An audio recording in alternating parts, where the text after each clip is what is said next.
Welcome to my short video on how to use OneDrive to store and then assess web development projects for students. So in Windows Explorer, I've just set up a folder for each student. Each folder contains 4 items, but obviously this is up to you as to how you set this up. I've got designs, media, an index HTML, and a style sheet. Designs I use for students to store sitemaps and mockups. Media I have them store their images, videos, and any sound bites that they might want to include on their website.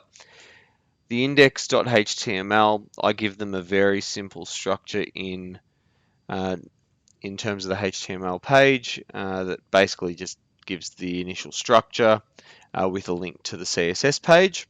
But they obviously need to code that as they go, and they get instructed that they can replicate that initial structure across other pages that they wish to create, and then just a blank CSS file.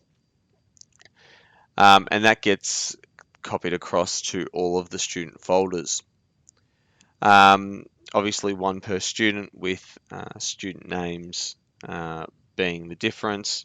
In order to share these with students from OneDrive, you simply go to share.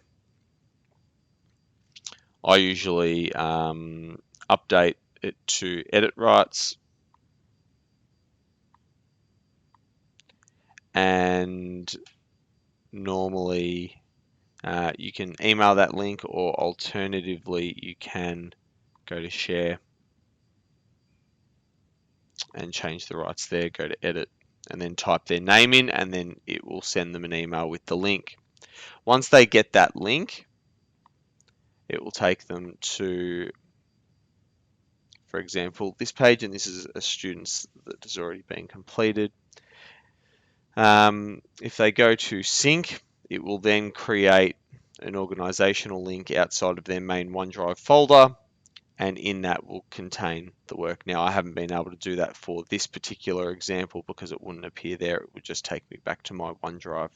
So hopefully that helps you with the initial setup. In terms of working with student work, obviously when you double click the HTML page, it will open up the web page that the student has programmed, and you can remotely troubleshoot with them as you need to. But it works just like any other normal website,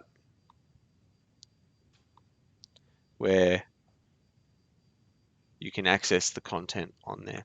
So hopefully that helps you see how you can use OneDrive to host student websites and then open them locally in the browser. Thanks.